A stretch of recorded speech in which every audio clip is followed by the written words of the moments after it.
സംസ്ഥാനത്ത് സ്വർണ്ണവില കുത്തനെ ഉയർന്നുകൊണ്ടിരിക്കുകയാണ്. ഓരോ ദിവസവും സ്വർണത്തിന്റെ വില ഏകദേശം 1,00,000-നോട് അടുക്കുമ്പോൾ വീട്ടമ്മമാർക്കും അതുപോലെ തന്നെ യുവതികൾക്കും വീട്ടിൽ സുരക്ഷയോടെ കഴിയാൻ കഴിയാത്ത ഒരു സാഹചര്യമാണ് നിലവിൽ വന്നിട്ടുള്ളത്. അത്തരത്തിലുള്ള ഒരു സംഭവമാണ് എറണാകുളം ജില്ലയിലെ കോതമംഗലം പുതുപ്പാടിയിൽ നിന്നും പുറത്തു വന്നിട്ടുള്ള ഒരു വാർത്ത. എറണാകുളം പുതുപ്പാടിയിലെ ഒരു വീട്ടിൽ കഴിയുകയായിരുന്ന 82-കാരിയോട് പറമ്പിൽ പാമ്പിനെ കണ്ടു എന്ന് പറഞ്ഞുകൊണ്ട് ഒരു ബംഗാൾ സ്വദേശിയായിട്ടുള്ള ആള് വരികയാണ്.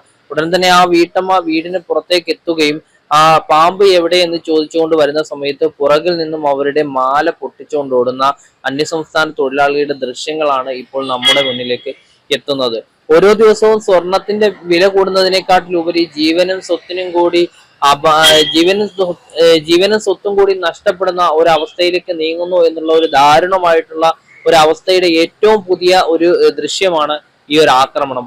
ഓരോ ദിവസവും സംസ്ഥാനത്ത് സ്വർണത്തിന്റെ പേരിലുള്ള അതല്ലെങ്കിൽ മാലമോഷണ കേസുകൾ സംസ്ഥാനത്ത് വർദ്ധിച്ചു വരികയാണ്. കഴിഞ്ഞ ദിവസം CPM നേതാവിനെ അടക്കം മാലമോഷണ കേസിൽ ഈ രീതിയിൽ പിടികൂടിയിട്ടുണ്ടായിരുന്നത്. ഈ രീതിയിലുള്ള മാലമോഷണ കേസുകൾ വർദ്ധിച്ചു വരുന്നതോടുകൂടി സ്ത്രീകളുടെയും അതുപോലെ തന്നെ യുവതികളുടെയും സ്വത്തിനും അതുപോലെ തന്നെ അവരുടെ ജീവനും ഭീഷണി നൽകുന്ന ഈ ഒരു സാഹചര്യത്തെ സംസ്ഥാന പോലീസ് വളരെ ഭീകരതയോടുകൂടി തന്നെയാണ് നോക്കിക്കാണുന്നത്. എന്തായാലും ഈ കേസിലെ പ്രതിയെ ഉടൻ തന്നെ പോലീസ് അതിവിദഗ്ധമായി പിടികൂടുകയും ചെയ്തിട്ടുണ്ട്. ബംഗാളിലെ മുർഷിദാബാദ് സ്വദേശിയായിട്ടുള്ള ഹസ്മത്ത് എന്ന് പറയുന്ന 27 വയസ്സുകാരനെയാണ് കോതമംഗലം പോലീസ് പിടികൂടിയിരിക്കുന്നത്.